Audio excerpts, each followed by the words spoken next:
Udah ada slide-nya, Dep? Ada, Miss.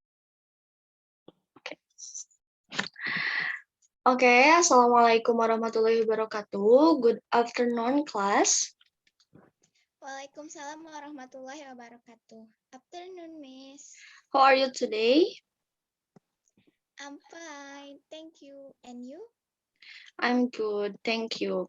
Okay, for today, we are going to learn about the monologue text analysis in the form of narrative.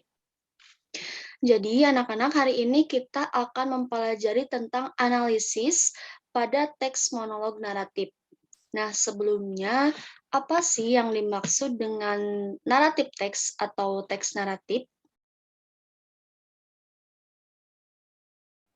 What is narrative text? Narrative text is a text that contains imaginary story, fairy tales, or the story that have been exaggerated. Usually, there is a moral value to be learned at the end of the story.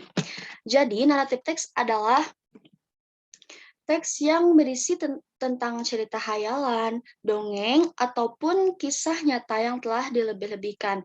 Nah, biasanya anak-anak naratif teks ini memiliki nilai moral yang bisa dipetik di akhir cerita. Selanjutnya ada types of narrative text. Jadi naratif teks ini terdiri dari beberapa bagian ya, atau ada jenis-jenis naratif teks. Yang pertama ada adventure story, fable, fairy story, historical narrative, horror story, legend, myth, mystery, science fiction, and slice of life. Nah, dalam jenis-jenis naratif teks ini ada jenis teks naratif tentang fabel. Nah, seperti yang kita ketahui ya anak-anak, teks naratif tentang fabel ini adalah cerita yang tokohnya adalah binatang, namun menunjukkan perilaku layaknya manusia seperti berbicara.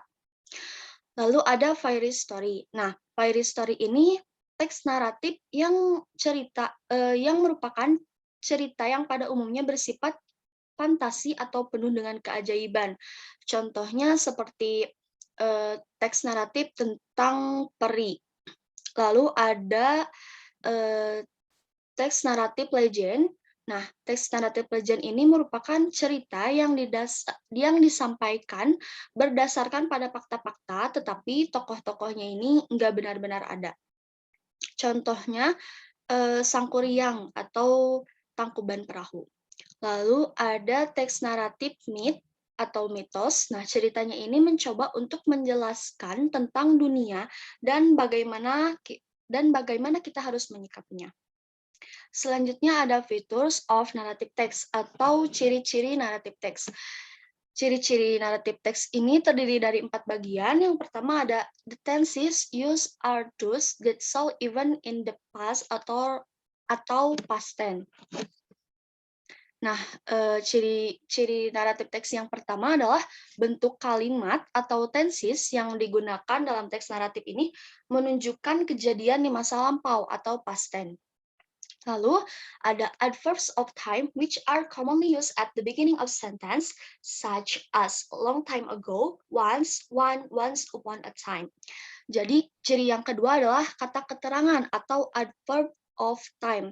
Nah, adverb of time ini biasa digunakan di awal kalimat seperti long time ago, once, one, atau once upon a time. Lalu ciri teks naratif yang ketiga adalah there are snippets of conversation between characters. Terdapat potongan percakapan antar tokoh.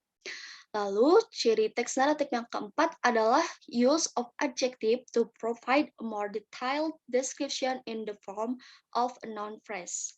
Jadi ciri teks naratif yang keempat adalah menggunakan kata sifat atau adjektif untuk memberikan gambaran lebih rinci dalam bentuk frasa. Selanjutnya ada structure of narrative text. Nah, anak-anak, structure of narrative text ini terdiri dari 5. Yang pertama ada orientation, complication, evaluation, resolution, dan reorientation. Yang pertama adalah orientation. Orientation, this introduce the core of the story, the characters, the place, as well as the time of the story that will be written. Jadi, Orientation ini mengenalkan inti cerita, tokoh atau karakter, tempat, juga waktu dari cerita yang akan kita tulis. Lalu struktur yang kedua adalah ada complication. So, for different things, namely physical, natural. Dan ini ada 4 hal yang berbeda. Yang pertama itu fisik, adanya konflik antar tokoh secara fisik. Yang kedua ada natural. Natural ini ditandai dengan adanya konflik antar tokoh yang berhubungan dengan kekuatan alam. Yang ketiga sosial. Sosial ini ditandai dengan adanya pertemuan antar tokoh, namun memiliki kepentingan yang berbeda. Dan yang keempat adalah psikologikal, yang ditandai dengan adanya pertentangan di dalam diri sendiri antara memilih hal baik atau buruk, sifat yang sombong atau rendah hati, juga bisa pertentangan sifat yang rakus atau tidak. Struktur teks naratif yang ketiga adalah evaluation. This section is optional. Jadi di bagian evaluasi ini opsional. Usually contains the insertion of an assessment or evaluation of the story or the existing conflict. Nah, biasanya bagian evaluation ini berisi tentang sisi penilaian atau evaluasi tentang cerita atau konflik yang ada. Struktur yang keempat adalah resolution. Di bagian ini menunjukkan tentang penyelesaian dari konflik yang ada. Nah, biasanya penulis ini akan menentukan bagian akhir dari cerita ini happy ending atau sad ending. Yang kelima ada reorientation. Reorientation ini juga sama seperti evaluation, yaitu bersifat opsional. Nah, biasanya di bagian ini ketika kita menulis teks naratif, kita sudah bisa memberikan pesan moral, saran, atau pembelajaran di bagian penutup bagi pembaca yang berasal dari cerita. Oke, nah selanjutnya ini ada example of narrative text. Nah, di sini saya mengambil cerita tentang Timun Mas. Nah, Timun Mas ini berarti termasuk ke dalam cerita legend ya, karena berdasarkan fakta-fakta, tetapi tokoh Timun Mas dan tokoh lain yang ada di dalam cerita Timun Mas ini tidak benar-benar ada. Kalian bisa membacanya terlebih dahulu. Baik, Miss. Ya.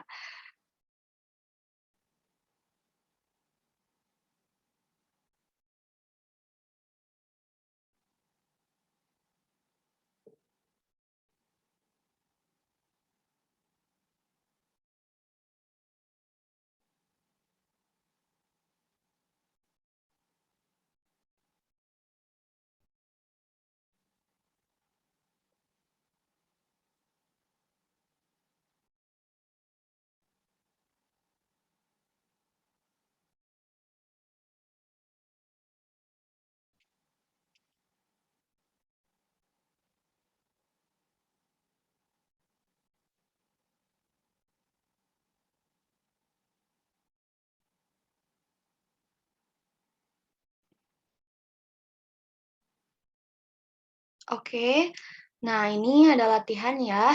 Setelah tadi kalian membaca teks naratif, kalian bisa menjawab pertanyaan di bawah ini.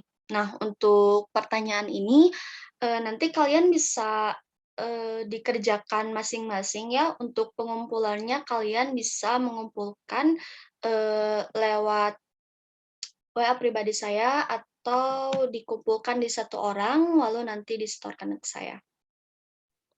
Baik, Miss. Oke, mungkin untuk pembelajaran hari ini dicukupkan sekian. Sehat-sehat ya anak-anak. Terima kasih. Wassalamualaikum warahmatullahi wabarakatuh. Amin. Waalaikumsalam warahmatullahi wabarakatuh. Terima kasih, Miss. Iya, saya izin live ya.